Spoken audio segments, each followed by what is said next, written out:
औज़ुबिल्लाहि मिनश्शैतानिर्रजीम बिस्मिल्लाहिर्रहमानिर्रहीम। प्यारे भाइयों बहनों बच्चों, अस्सलामु अलैकुम। हज़रत हसन बसरी और एक गुनहगार की तौबा का अजीब वाक़या। हज़रत हसन बसरी रहमतुल्लाह अलैह का दौर है। आपकी एक शागिर्दा मुरीदनी जो बाकायदा आपका दर्स सुनने के लिए आया करती थी, इसका एक बेटा था। खावंद का अच्छा कारोबार था। ये नेक औरत थी, इबादत गुजार थी, बाकायदा दर्स सुनती और नेकी पर ज़िंदगी गुजारती रही। इस बेचारी का जवानी में ही खावंद चल बसा। इसने दिल में सोचा कि एक बेटा है, अगर मैं दूसरा निकाह कर लूँगी तो मुझे खावंद तो मिल जाएगा, मगर बच्चे की ज़िंदगी का क्या होगा। पता नहीं मेरा दूसरा खावंद इसके साथ क्या सलूक करे। अब वो जवान होने के करीब है, यही मेरा सहारा सही। लिहाजा ये सोचकर उस माँ ने जज्बात की कुर्बानी दी।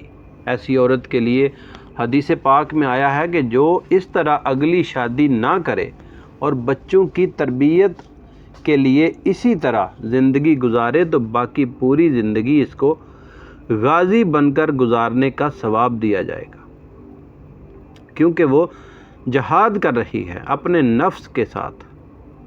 वो माँ घर में बच्चे का पूरा ख्याल रखती थी, लेकिन ये बच्चा जब घर से बाहर निकल जाता तो माँ इसकी निगरानी ना कर पाती। अब इसके पास माल की भी कमी न थी, उठती हुई जवानी थी। जवानी तो फिर मस्तानी होती है प्यारे भाइयों।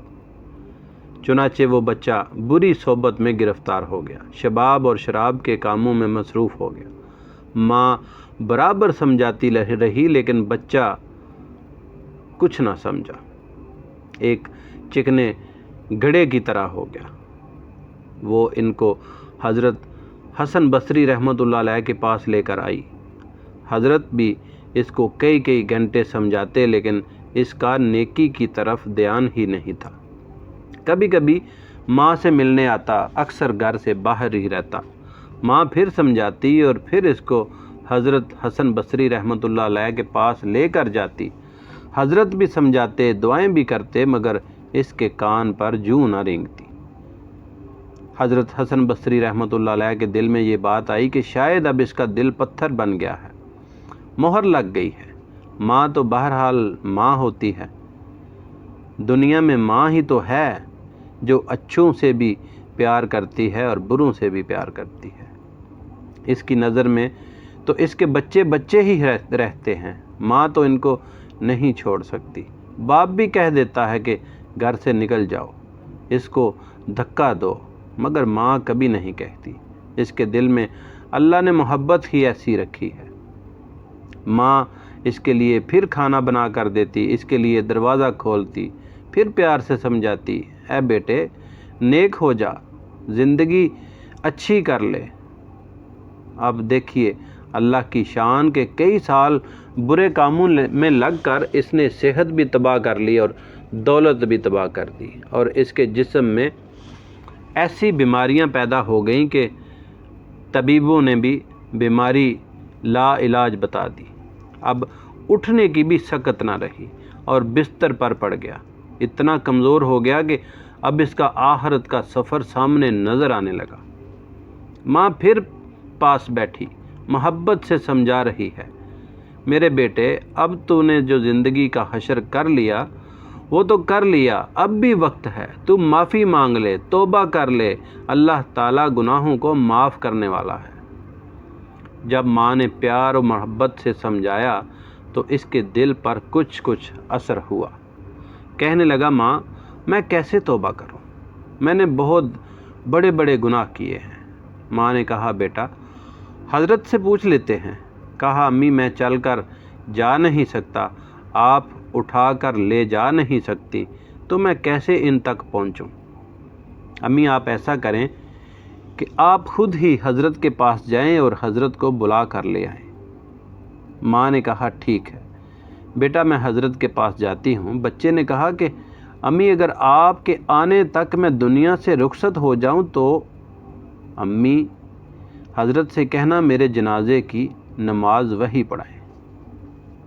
माँ हज़रत हसन बसरी रहमतुल्लाह अलैह के पास गई। हज़रत हसन बसरी रहमतुल्लाह अलैह کھانا کھانے سے فارغ ہوئے اور تھکے ہوئے تھے، درس بھی دینا تھا، اس لیے کیلولہ کے لیے لیٹنا چاہتے تھے۔ ماں نے دروازہ کھٹکھٹایا، پوچھا کون ہے؟ عرض کیا حضرت میں آپ کی مریدنی، میرا بچہ اب آخری حالت میں ہے، وہ توبہ کرنا چاہتا ہے، لہٰذا آپ گھر تشریف لے چلیں اور میرے بچے کو توبہ کرا دیں۔ حضرت نے سوچا کہ اب وہ پھر میرا وقت ضائع کرے گا، دھوکہ دے گا، بولے گا میں اب آئندہ نہیں کروں گا، حرکتیں وہی رہیں گی، میرا وقت ضائع کرے گا اور اپنا بھی۔ سالوں گزر گئے، اب تک کوئی بات اثر نہ کر سکی، اب کیا کرے گی؟ کہنے لگے میں اپنا وقت کیوں ضائع کروں، میں نہیں آتا، میں نہیں آؤں گا۔ ماں نے کہا حضرت اس نے تو یہ بھی کہا ہے کہ اگر میرا انتقال ہو جائے تو میرے جنازے کی نماز آپ پڑھائیں۔ حضرت حسن بصری رحمۃ اللہ علیہ نے کہا میں اس کی نماز جنازہ نہیں پڑھاؤں گا، اس نے تو کبھی نماز ہی نہیں پڑھی۔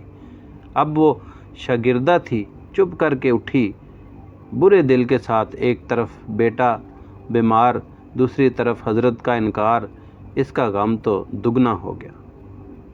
وہ بیچاری آنکھوں میں آنسو لیے اپنے گھر واپس آئی۔ بچے نے ماں کو زار و قطار روتے ہوئے دیکھا، اب اس کا دل اور موم ہو گیا۔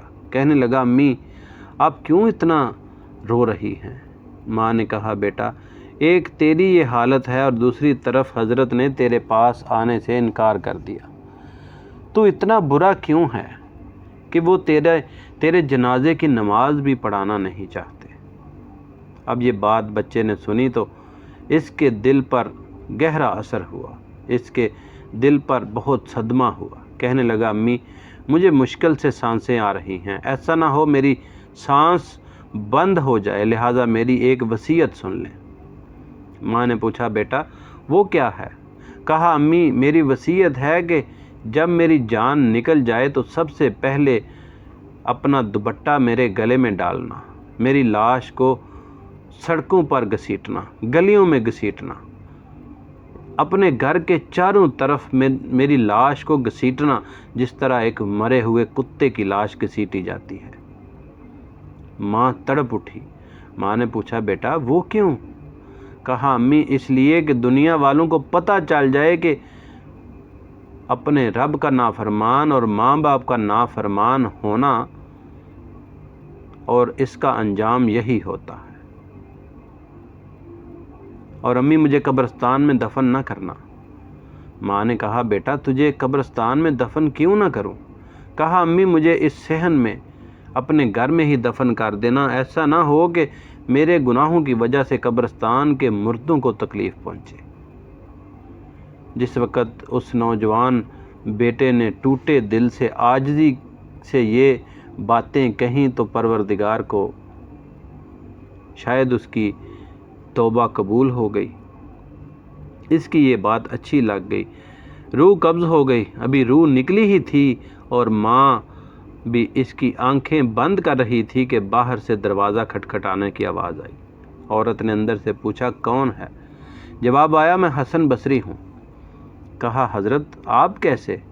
فرمایا جب میں نے تمہیں جواب دے دیا اور میں سو گیا، خواب میں مجھے خواب کے ذریعے یہ ہدایت دی گئی، مجھ سے پوچھا گیا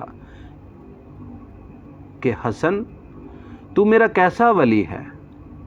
میرے ایک ولی کا جنازہ پڑھنے سے انکار کرتا ہے۔ میں سمجھ گیا کہ اللہ نے تیرے بیٹے کو معاف کر دیا، اس کی توبہ قبول کر لی، تیرے بچے کی نماز جنازہ پڑھنے کے لیے حسن بصری کھڑا ہے۔ پیارے بھائی اور بہنوں، بچوں، آپ سب کے لیے، سننے اور دیکھنے والوں کے لیے، سب کے لیے دعا ہے کہ اللہ تعالیٰ آپ کی زندگی اسلام پر گزارے، آپ کی زندگی کا، ہماری زندگی کا، ہم سب مسلمانوں کی زندگی کا خاتمہ اسلام پر ہو، ایمان پر ہو، رسول کریم کی غلامی پر ہو۔ اللہ تعالیٰ آپ سب کو ہمیشہ شاد اور آباد رکھے۔ ویڈیو دیکھنے کا بہت شکریہ۔